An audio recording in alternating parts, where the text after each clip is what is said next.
오늘 주시는 하나님의 말씀 우리 함께 봅니다. 마태복음 27장입니다. 마태복음 27장 38절부터 44절까지의 말씀입니다. 마태복음 27장 38절서부터 44절의 말씀입니다. 우리 모두 자리에서 일어나서 하나님의 말씀 받도록 합니다. 하나님의 말씀 들으시기 바랍니다. 이때 예수와 함께 강도 둘이 십자가에 못 박히니 하나는 우편에 하나는 좌편에 있더라. 지나가는 자들은 자기 머리를 흔들며 예수를 모욕하여 이르되, 성전을 헐고 사흘에 짓는 자여, 내가 만일 하나님의 아들이거든 자기를 구원하고 십자가에서 내려오라 하며, 그와 같이 대제사장들도 서기관들과 장로들과 함께 희롱하여 이르되, 그가 남은 구원하였으나 자기는 구원할 수 없도다. 그가 이스라엘의 왕이로다. 지금 십자가에서 내려올지라. 그리하면 우리가 믿겠노다. 그가 하나님을 신뢰하니 하나님이 원하시면 이제 그를 구원하실지라. 그의 말이 나는 하나님의 아들이다 하였도다 하며, 함께 십자가에 못 박힌 강도들도 이와 같이 욕하더라. 하나님의 말씀입니다. 자리에 앉아 주시기 바랍니다. 기도하겠습니다.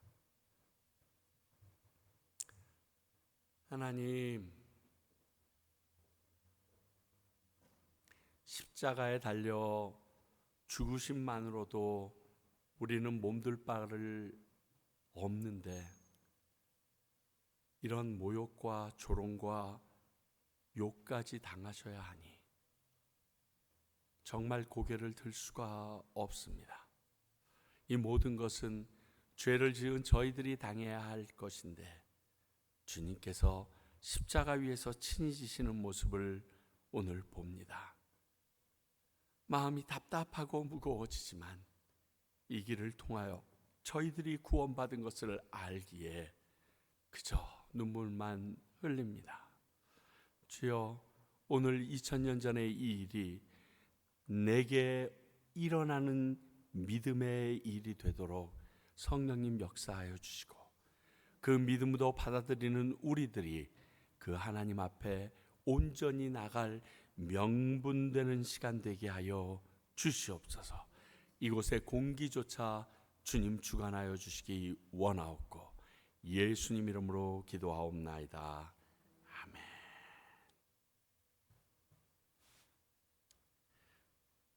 오늘 말씀은 십자가 위에 예수님께서 어떠한 모습, 어떠한 상황으로 달리셨는지와 그 달리신 예수님을 향하여 밑에 있는 자들이 하는 말이 오늘 본문 내용입니다. 정확하게 얘기하면 강도로 취급받아 강도들과 같이 십자가에 달리신 예수님의 모습과 본문의 표현대로 그들은 예수님을 모욕하고 희롱하고 욕하는 내용들입니다. 이 상황과 그들의 말을 통해 우리에게 주시는 하나님의 음성을 오늘 듣고자 합니다. 먼저 그들이 희롱한 일들과 말들을 다시 한번 살펴봅니다. 근데 이 말씀을 읽으면서 그런 생각이 들어요. 세상에서 나쁜 짓을 하고 죽은 사람 앞에서 그에 대한 험담은 하지 않는 것이 우리 도의로 되어 있습니다. 부모를 죽인 원수이거나 그 이상 무자비한 죄를 지은 사람이 아닌 다음에는 보통 이렇게 비참하게 죽어가는 사람 앞에서 이렇게 희롱하는 경우는 거의 없습니다. 그런데 그들은 자신들의 거짓 증인들과 모략으로 인하여 십자가에 달아 죽어가고 있는 그 예수님에게 이렇게까지 한다? 이것은요, 제가 보기엔 제정신이 아닌 것 같습니다. 제정신이라면 이렇게 생각을 가지고 나아갈 수 없기 때문에 그렇습니다. 자, 먼저 38절을 보니까 이때 예수와 함께 강도 둘이 십자가에 못 박히니 하나는 우편에 하나는 좌편에 있더라. 강도 취급받고 있는, 즉 죄인 취급받고 있는 예수님의 모습이 나옵니다.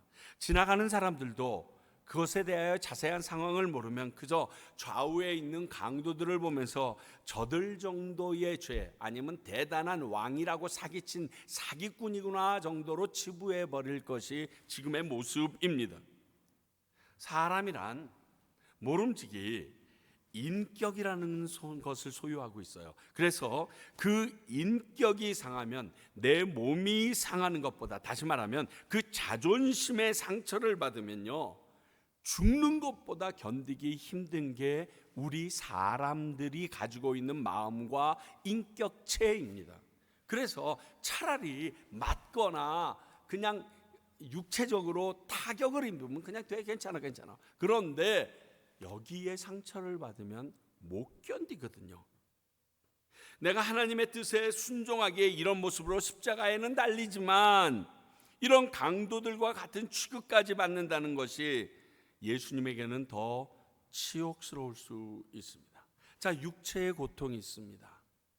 그리고 정신적, 이런 인격적인 고통이 함께 따라가고 있는 게 지금 예수님의 모습입니다.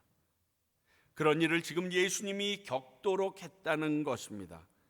악명이 높은, 아주 악행으로 유명한 바라바보다도 못하게 선택받은 것만도 자존심이 지금 상하고 상했을 텐데,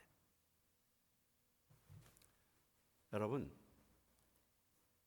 우리 가끔 예수님이 가신 길을 따라가겠다고 하면서 예수님의 이 모습을 보면서 우리가 이런 모욕과 조롱 견디기 어렵다는 사실 인지하고 계신가요? 여러분, 예수님 때문에 내가 이 일을 한다라고 하면 이런 모욕과 자존심 상하는 일은 우리에게 능히, 아니 당연히 있다는 사실을 기억하시고 마음 다잡고 그 길을 가야 됩니다. 우리 경험해 보셨잖아요.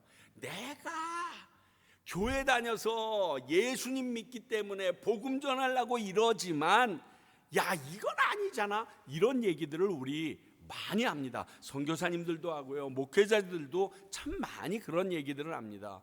그런데 그건 틀렸다는 거예요. 그것까지 그게 감당해야 되는 일, 너무 어려워요. 그러나 그들은 그 악한 마음에서 이렇게 했을지 모르지만 이것조차 하나님의 계획 안에 있는 하나님의 말씀이 이루어지고 있었다는 사실은 생각하지 못했던 거예요. 자, 이사야서 53장 9절. 그는 강포를 행하지 아니하였고 그의 입에 거짓이 없었으나 그의 무덤이 악인들과 함께 있었으며 그가 죽은 후에 부자와 함께 있었도다. 그렇습니다. 그들이 아무리 날뛰고 온 땅에 악이 성할지라도 하나님의 계획 안에 있다라는 사실, 우리는 이것을 알고 그 상황에서 자유할 수 있어야 됩니다. 그 상황을 이겨낼 수 있어야 합니다. 두 번째는 40절에 나와 있는 그들이 한 말입니다. 내가 만일 하나님의 아들이거든. 아니, 하나님의 아들인데 그가 하나님의 아들인 걸 드러내기 위해서 고작 해야 될 일이 그 달렸던 십자가에서 내려오는 일일까요? 저 같으면 그게 아니죠.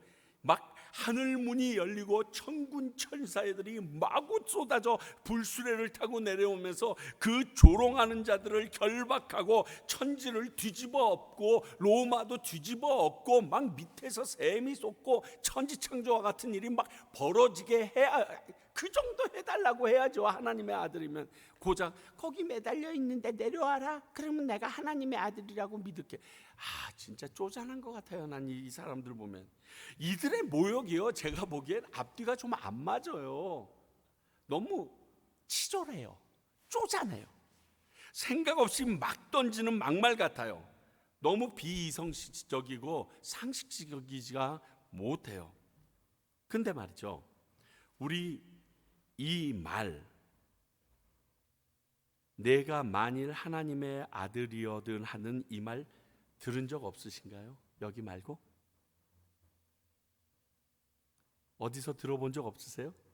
예, 맞습니다. 광야.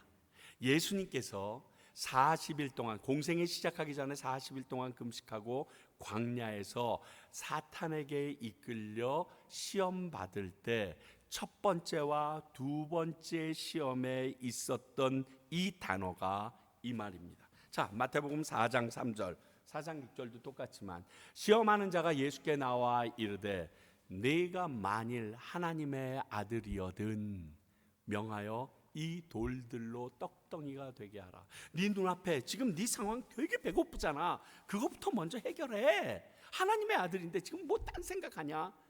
지금 이렇게 예수님에게 나가 흔들어 대고 있습니다. 그렇습니다.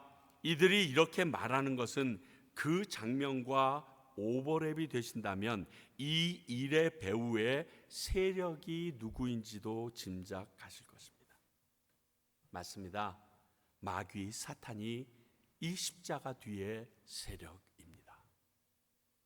이 일이 이후에, 이 광야 사건 이후에 잠시 마귀가 예수님을 떠나기는 했지만 이 마귀 사탄은요, 예수님의 주위를 항상 맴돌고 있었다는 것이 성경의 증거들입니다. 우리가 잘 아는 것처럼 마태복음 16장, 베드로가 가이사라 빌립보에서 그 놀라운 간증, 고백을 합니다. 주는 그리스도시요 살아계신 하나님의 아들입니다라고 얘기했을 때도 그 사탄이 그 베드로 안에 쏙 들어가 버리므로 예수님께서 사탄아 내 뒤로 물러가라.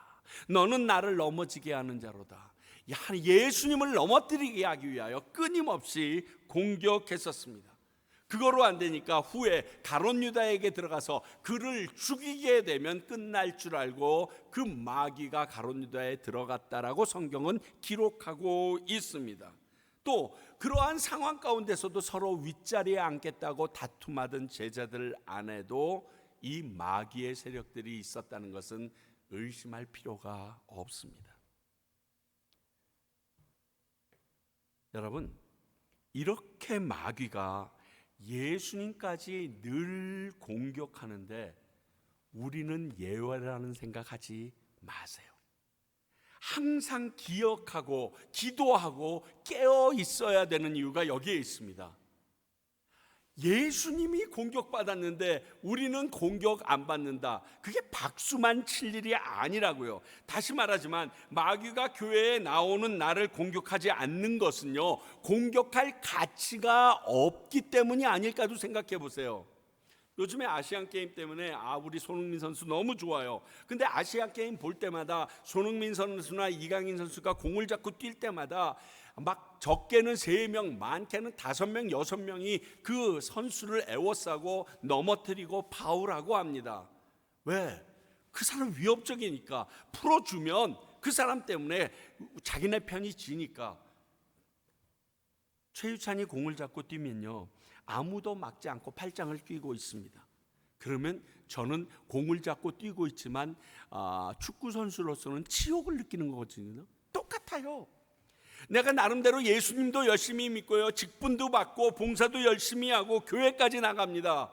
그런데 마귀가 어떤 공격도 안 해요. 이거랑 똑같은 모욕받고 있는 거예요. 내가 하나님의 나라에 별 볼 일이 없는 존재구나. 여러분, 이 하나님의 아들이라는 이 말이 온 세상에 우는 사자처럼 덤벼드는 마귀의 세력이 곳곳에 숨어 있다라는 사실을 우리에게 알려줍니다. 세 번째 42절 보면 남은 구원하였을 때 자기는 구원하지 못한다, 이런 말을 합니다.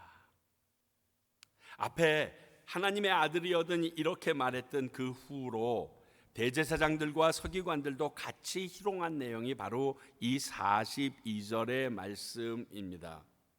그런데 저는 이 말씀을 읽으면서 이런 묵상을 가미해 봅니다. 여러분, 대제사장이나 서기관뿐만이 아니라 모든 유대인들은 제사에 대해서 굉장히 잘 압니다. 제사의 기본은요, 내가 구속받기 위하여 흠 없는 제물을 가지고 와서 그 제물을 죽임으로 내가 구원받는 것이 기본 줄거리입니다. 그러니까 그 제물이 살아있다라면 내 죄를 용서받을 길이 없습니다. 내 죄 대신 죽어야 하니까요. 그들이 마지막에 예수님이 죽은 지 사흘 만에 살아나겠다라고 얘기했다는 말을 기억하고 있는데, 그가 예수님이 죽는 이유가 너희들의 죄 때문에 죽는다는 것을 몰랐을 일이 없습니다. 그러면 그들이 말합니다. 남은 구원하였을 때 자기는 구원할 수 없도다. 구원하면 안 되죠. 내가 죽어야지 남이 살아납니다. 기억하세요. 내가 죽어야 다른 사람을 높여줄 수 있어요.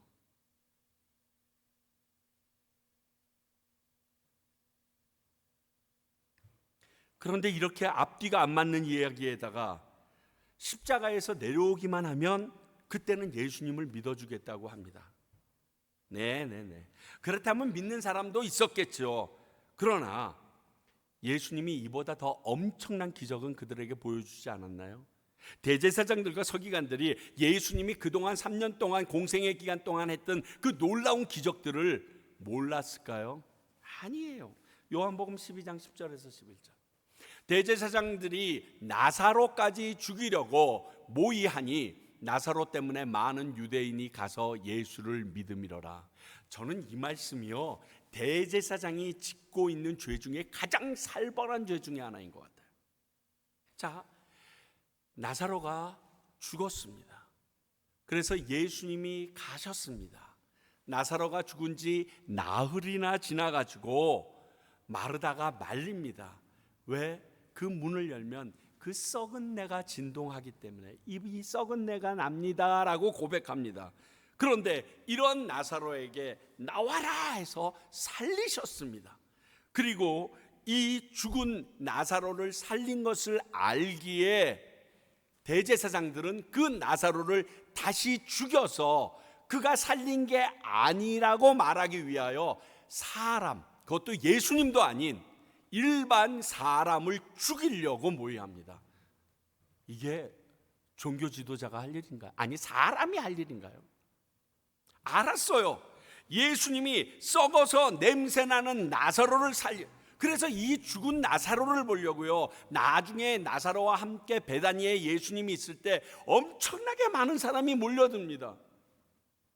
베단이라는 데는요, 예루살렘에서 아주 근거리예요. 그래서 예루살렘에서 사역하시고 예수님께서는 베다니에 가서 주무시고 또 예루살렘에 올라가서 사시고, 이 정도의 아주 근거리입니다. 그러므로 나사로가 죽었을 때 예루살렘에 있던 수많은 유대인들이 내려와서 그 나사로와 그 마르다가 했던 많은 선행이 있기 때문에 함께 울고 있었다고 그랬습니다. 그러므로 직접 이 일을 본 목격자들도 많았고, 이 소문은 예루살렘 전역에 이미 파다하게 소문났을 것입니다. 그러니까 많은 유대인들이 이러한 소문의 영향을 받고 예수를 믿으려고 나왔겠죠. 그렇습니다. 만약 예수님께서 십자가에서 내려오셨다면 몇 명은, 아니 그 자리에 있는 사람들은 다 믿었을 수도 있습니다. 그러나 그 순간일 거예요. 결국에는 이런 사람들은 예수님이 십자가에서 내려와도 믿지 않고 자기의 욕심과 자기의 이익과 자기가 원하는 길을 향하여 갔을 거예요. 뻔하잖아요. 보수잖아요. 모르지 않았다니까요. 저는요, 이 말씀을 묵상하면서 죽었던 사람을 살린 것을 아는데도 이렇게 얘기하는 사람들은 어떤 뇌의 구조를 가지고 있을까 궁금해지기 시작했어요. 제정신이 아니에요. 그 사람이 상식적으로 하는 일도 아니에요. 그 이상의 세력에게 붙잡혀 있는 게 확실해요. 여러분, 십자가는 영적 전쟁의 최전방이었어요. 치열한, 정말 요즘 아이들 말로 피 튀기는 현장이었어요. 마지막으로 네 번째, 하나님을 신뢰하니 하나님께서 그를 구원하실 거야. 43절입니다. 그가 하나님을 신뢰하니 하나님이 원하시면 이제 그를 구원하실지라. 그의 말에 나는 하나님의 아들이다 하였다. 저는요, 이렇게 말하는 거는 바른 어법이 아닌 것 같아요.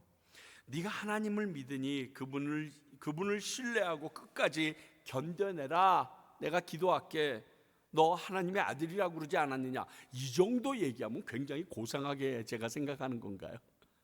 지금 희롱했다고 그랬어요. 희롱. 이런 의미가 아니에요. 시편 22편 8절 볼까요? 그가 여호와께 의탁하니 구하실걸, 그가 그를 기뻐하시니 건지실걸 하나이다. 여러분, 다윗이랑요 예수님 사이에는 1000년이라는 시간의 간극이 있습니다. 그런데 이 두 가지 말이 놀라울 정도로 싱크로율이 100% 아닙니까? 하나님은요, 그들이 무슨 말을 할지도 이미 알고 계셨어요.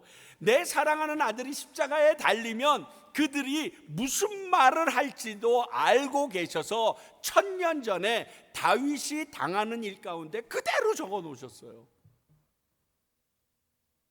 그럼 이 상황을 1000년 전에 다윗에게 한 이 말이 지금 십자가 밑에서 이루어지고 있다는 것을 마태도 알아서 적고 있었다면 맨날 앉아가지고 말씀만 보는 서기관과 대제사장은 몰랐을까요? 아니요, 알고 있었어요. 그들도 이 시편 너무 잘 알고 있었어요. 그러나 이렇게 연결이 된다고는 생각조차 못했을 것이에요. 똑같은 말을 하면 생각이 났어야 되는데, 왜냐하면요, 성령님이 알려주시지 않으면 알 수 없는 것이 하나님의 말씀에 대한 이해와 하나님의 말씀에 대한 연관성이기 때문에 그렇습니다. 하나님의 말씀을 여러분 이해하길 원하면, 그리고 그 하나님의 말씀이 신구약이 관통된다는데 그 연결성을 간절히 여러분들이 깨닫기 원하시면요, 성령님에게 매달려 있지 않으면요, 성령 충만함으로 나가지 않으면요, 알 수가 없게 되어 있어요. 그게 성경이에요. 왜? 하나님의 영감으로 된, 성령으로 쓰여진 것이기 때문에. 저자가 깨닫게 해주셔야 된다라고 요한복음을 통하여 내가 가면 보혜사 성령이 너희들에게 내가 한 말을 기억나게 하리라 라고 얘기하신 거예요. 말씀의 이런 연관성을 그들이 알았다면 이렇게 말하지도 않았을 것이고 행동조차 안 했을 가능성이 높아요. 그래서 말씀드립니다. 말씀이 우리를 깨닫게 하시고 말씀을 다스려 주신다는 사실을 우리는 기억하고 말씀이랑 가까이 있어야 되는 거예요. 여러분, 말씀을 보면 내가 보이거든요. 말씀을 보면 내 행동이 억제되어져요. 하나님이 원치 않는 행동, 하나님이 원치 않는 말을 내가 함구할 수 있게 해요. 이게 말씀의 능력이에요. 그게 아니더라도요, 제가 보기에 43절 이 말씀을 액면 그대로 들을 때는 하나님이 없다거나 예수님 안 믿는 사람들이나 할 수 있는 말 같아요. 야, 하나님을 신뢰하니 하나님이 원하시면 이제 그를 구원하실 것. 하나님을 신뢰하면 당연히 구원하시죠. 다윗이 이방민족이나 원수들에게 했던 것처럼 하나님을 섬기는 그것도 종교 지도층에 있다는 사람들이 있단 말을 합니다. 하나님을 모르는 사람이 이런 말을 했다면 그들이 몰라서 그런다고 진짜 용서해달라고 기도해야 할 행동이지만, 이미 하나님의 말씀을 너무 잘 알고 믿고 있다고 하는 사람들이 이런 말을 하면 이거야말로 진짜 신성모독입니다. 하나님을 신뢰하는 자, 아니 그분의 이름만 알아도 하나님이 책임진다고 약속했기 때문에 이렇게 말하는 것은 하나님조차 모욕하는 게 됩니다. 시편 91편 14절, 하나님이 이르시되 그가 나를 사랑한즉 내가 그를 건지리라. 그가 내 이름을 안즉 내가 그를 높이리라. 이름만 알아도 하나님이 높여준다는데 어떻게 이런 말을 함부로 뱉죠? 하나님을 신뢰하십시오. 믿으십시오. 그분의 이름을 내가 안다는 것을 자랑스럽게 선포하십시오. 그러면 하나님이 지키시고 책임지십니다. 그분의 약속입니다. 자, 우리는 이렇게 죄인 취급받아 죽으시는 예수님이 들으셨던 모욕과 희롱과 욕을 살펴보았습니다. 여기에서 우리는 기억해야 합니다. 이런 십자가의 고통이 없이 주어지는 영광은 없다는 것을요. 이런 것 때문에 흥분하는 것이 아니라 이 과정이 우리가 구원받기 위한 필수의 길이었다는 거예요.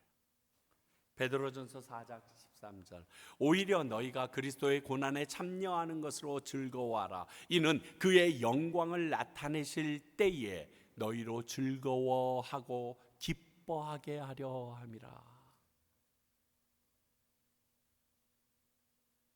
자, 운동선수들이 노력이 없이 좋은 결과를 누리는 것 한계가 있습니다. 왜냐하면 제가 예체능을 보니까 타고난 천재들이 있어요. 재능을 가진 사람이 있어요. 근데 그게 노력하는 천재 앞에서 이길 수가 없는 한계가 있습니다.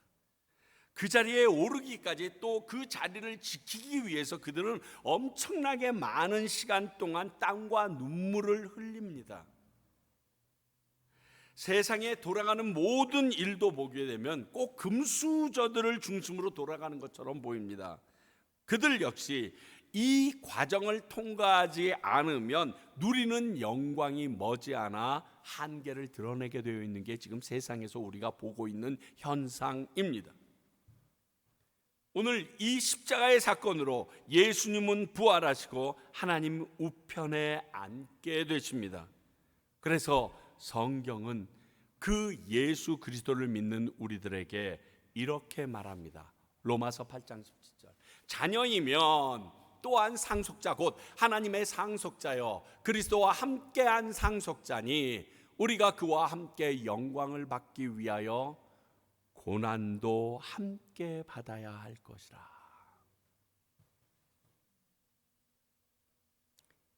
우리는 오늘 이 사건을 보면서 우리가 예수님의 제자로 나아갈 길, 주를 위하여 받는 고난은 영광과 축복에 반드시 통과해야 할 통로임을 기억해야 합니다.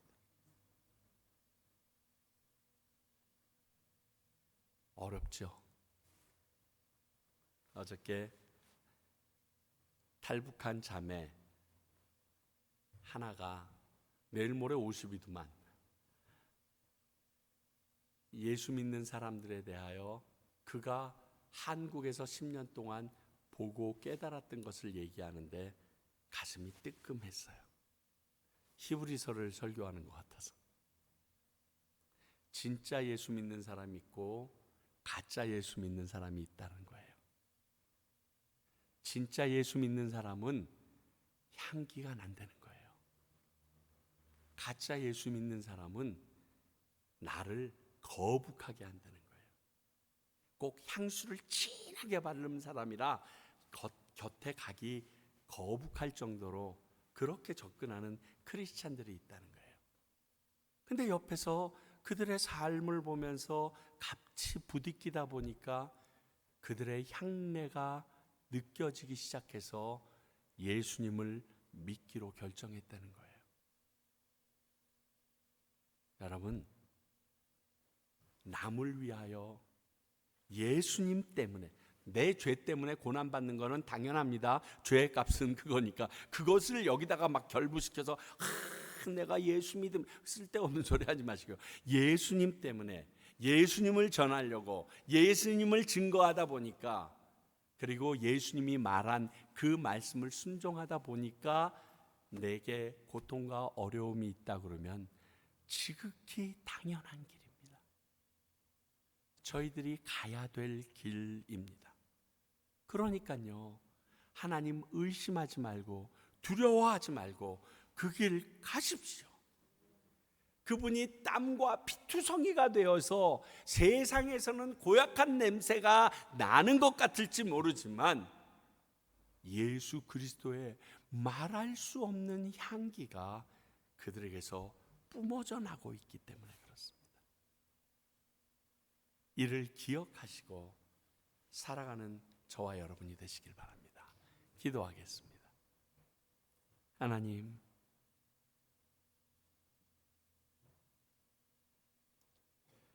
저희들이 주님이 가신 길을 갈 수밖에 없는 당신의 자녀들인 것을 고백합니다. 그리고 그 길을 저희들의 의지만으로 갈 수 연약한 존재임도 고백합니다. 도와주십시오. 주님이 원하시는 그 길 가고 싶습니다. 그래서 마지막 천국에서 주의 얼굴 배울 때 부끄러움 없기를 소원합니다. 내 안에 예수쟁이의 냄새가 나게 하시고 하나님을 영광스럽게 하는 그 길 가운데 두려워하지 말게 하여 주시옵소서. 예수님 이름으로 기도하옵나이다.